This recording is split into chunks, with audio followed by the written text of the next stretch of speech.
ko kañum en caɗele ɗe jogii ko ñaamde e yarde jiɗi ko baasal ngal laamu ngu daraw haɓanoo ɗum no haaniri ni ko ɗum mbiɗen hannde e janngo e ɓaawo janngo goppen pijirlooji ɗi kuccenen golle ɗe. Allah jaarama, on jaarama. Merci beaucoup. Pape Djibril Fall, vous avez la parole. Alioune Dieye se prépare.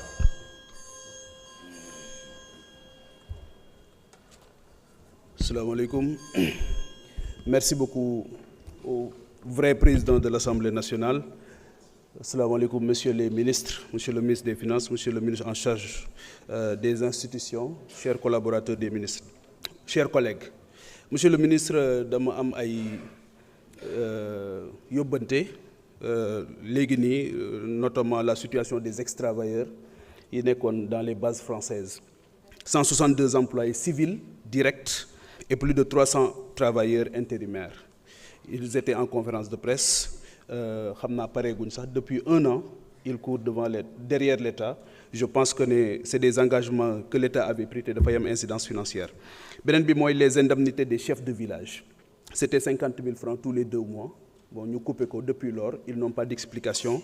Ak rôle bi nga xamante ni ñoo ngi koy jouer dans les villages, je pense que loolu aussi ça mérite une réponse. Beneen bi mooy sur la commune de Sessène, au niveau de la commune de Sessène, sur 19 villages, monsieur le ministre, 11 ne sont pas électrifiés. 11 villages. ñëpp xam nañu électrification, je viens du monde rural, ñëpp xam nañu électrification rurale njëriñ bi nga xamante ni am na ko dans les ménages. Pas d'eau à campement Sessène. Le poste de santé, au niveau du poste de santé, pas d'ambulance au niveau du poste de santé. Donc là aussi, c'est un drame extraordinaire. Sur le plan des infrastructures, aujourd'hui, au niveau de Thiadiaye, ma commune, les routes Thiadiaye-Fissel, Ndondol aussi, jusqu'à Ndondol, c'est plus que des routes pour unit di jaar dem ak ñëw, mais c'est aussi des pistes de production yoo xamante ni baax na ñu bàyyi ko xel bu baax. Il y a aussi la route Domb Ngrémé.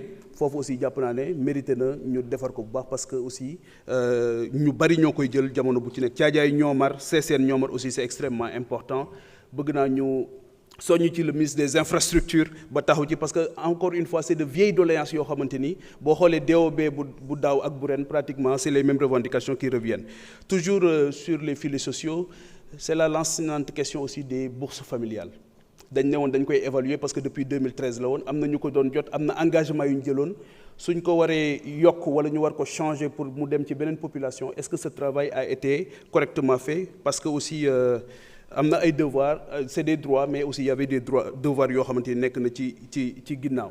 Je pense que ne loolu aussi lu am solo la. L'hôpital de Mbour, suma collègue wax na ko léegi, honorable député, l'hôpital de Mbour jàmbat buy ñëw tout le temps la.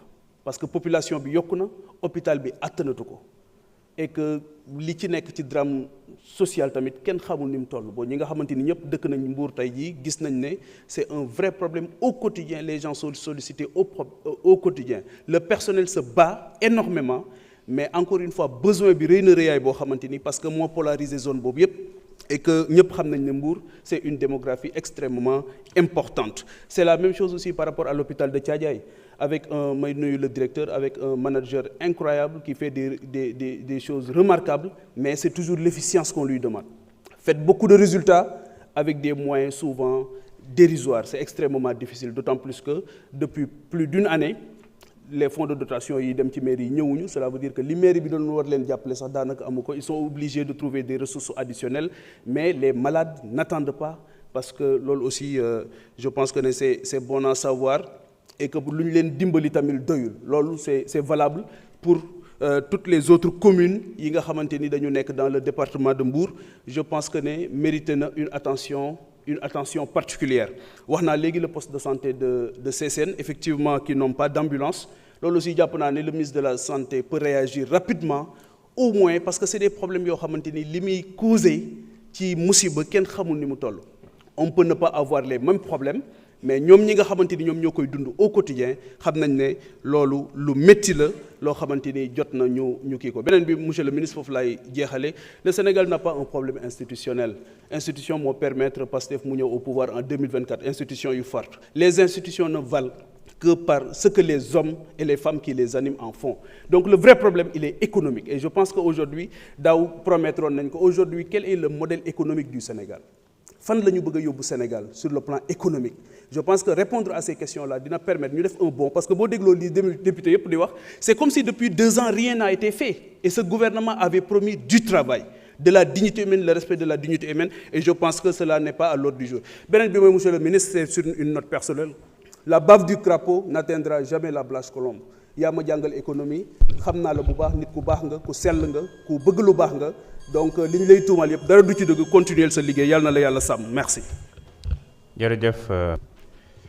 Merci monsieur le président de séance, ñu ngi lay nuyu di yóbbante su nuyoo ci président Ousmane Sonko di wax ni teewaayam fii neex nañ trop di wax nag suñu hôpital yi manqué oxygène trop, donc na nit ñi delloo seen xel bala ñuy am crise cardiaque.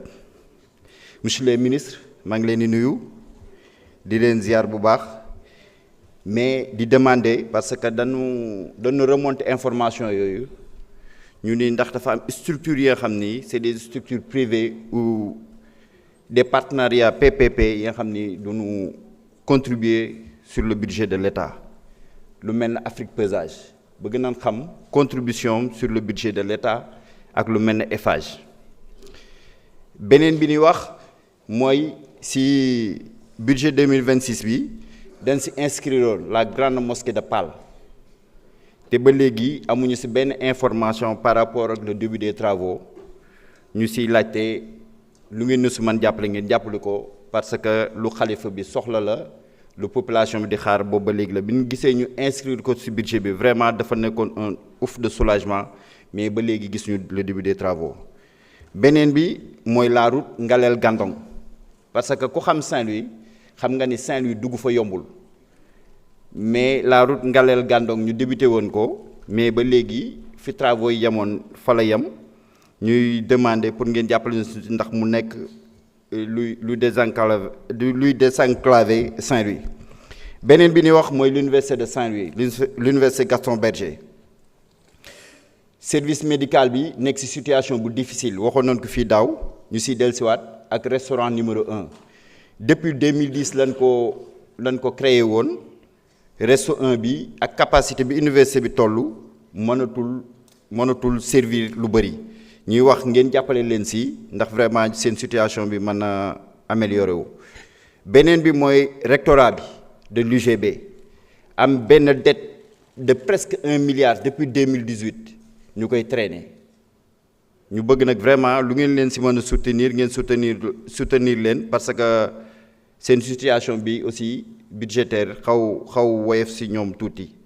beneen bi ñuy wax mooy l'aménagement de la zone Djeri des communes de Fass et de Pâle, de Fass et de Gandon, parce que li ñu constaté mooy yàlla may nañ foofu suuf su bëri, may nañ jant bu bëri, may nañ jeunesse bu dul jeex. donc pauvreté bi fa nekk war na fa man dañ bu si état bi jàppee ba nga xam ne développement dina am si zone boobu. beneen bi mooy PUDC dafa bari village yoo xam ni dafa commencé woon électrification bi, mais ñu constaté que depuis 2 ans les travaux dafa arrêté. def nañ presque l'essentiel des travaux, mais bàyyi nañ ko fa, dem na depuis 2 ans. lu mel ne Tëddibiti, lu mel ne Mérina Sall, dëkk yu mel noonu def nañ li ñu war a def yëpp, mais population bi boobu ba léegi mën ñu am courant bi yegg si ñoom. beneen bi mooy lekkal xaar yàlla de Saint-Louis, bëgg nañ aussi ngeen jàppale leen pour que vraiment réhabilité waat ko, parce que yàqu na yaxeet. beneen bi ay remerciements la yu may adressé au DG de la SONES Abdou Kane, vraiment mu nekk ku ñuy jàppale si wàllu ndox si zone boobu, mar bi ñu fexe ba nga xam ni dañ koy wàññi, vraiment mu ñu si jàppale, donc ñu koy adresser nos vifs remerciements. beneen bi ñu souhaiter bonne chance à tous les bacheliers du Sénégal, mais surtout aux bacheliers du département de Saint-Louis. Merci beaucoup, monsieur le ministre. Merci honorable. ñu ngi jox kàddu gi Jacqueline Sagna. Jogomay Diaw, mën nga waajal.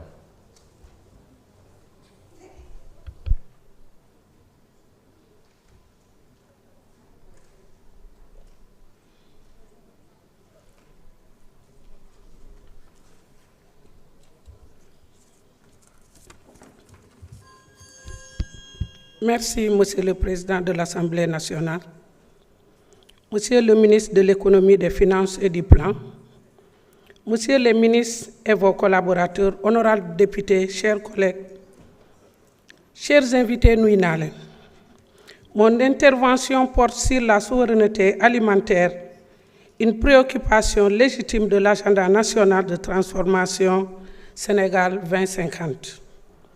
Nous sommes tous d'accord que pour relever le niveau de productivité et nos productions dans l'agriculture, la pêche et l'aquaculture, l'élevage, il faut la combinaison de plusieurs facteurs qui sont déjà mis en branle.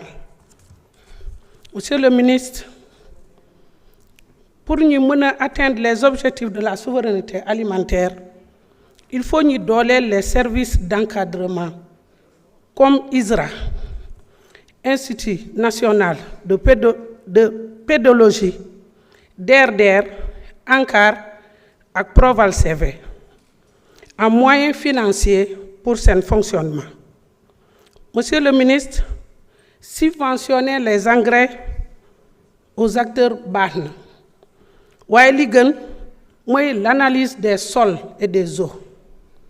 ISRA xarañ ci lool te malheureusement boo demee tey en Casamance nga bëgg a def sa analyse sol ou eau ISRA mënul la ko defal xanaa ñi orienté la feneen faute de moyens bëggoon naa ñu ngeen bàyyi ci xel bu baax a baax. Monsieur le ministre, renforcer les équipements motorisés des DER en Casamance yu ànd ak seen pièce de rechange parce que nag su motoculteur yi paane amoo fenn ci Casamance foo mën a am pièce de rechange bi war a mën a tax ba motoculteur bi mënaat nekk di liggéey. Monsieur le ministre, ñi actualiser surtout les centres d'expansion rurale polyvalents. Je viens d'une commune d'arrondissement. Li may wax ma xam ko bu baax a baax. Les centres d'expansion rurale polyvalents dafa nekk du non waaye doo fa fekk kenn koo xam ne moo ko fa nekkal. À maintes reprises su ma jógee fii fu ma dëkk dans ma commune de Niassia dam fay dem laajte naa te jamais musuma ko teg bët depuis des années ma bëggoon ngeen relancer loolu parce que ñooñu ñoo nekk en contact direct avec les acteurs dans le milieu rural. Monsieur le ministre, fu may daanele mooy le plan Diomaye pour la Casamance. Ma waxoon naa ko fi dans ma commune de Niassia, le village de Bagam et de Bougnac sont toujours en attente pour le déminage. Retard de paiement des agents du CANAMS mu ngi persister toujours. Ma bëggoon ngeen taxaw ci parce que ce sont des pères de famille. Monsieur le ministre, fu may daanele mooy les deux pistes Dialankagit et Brin Bandial. Heure bi ni première pluie bu amee deuxième pluie c'est des pistes yi nga xam ne kenn mënatu fa dem te ay nit ñoo fa dëkk te mu am fa lu bare li nga xam ne mooy jógee ci village yooyu di dugg ci dans les autres villes mooy Ziguinchor pour la souveraineté alimentaire. Je vous remercie. Jërëjëf. Merci honorable. Diomaye Diaw, vous avez la parole. Abdou Mbow se prépare.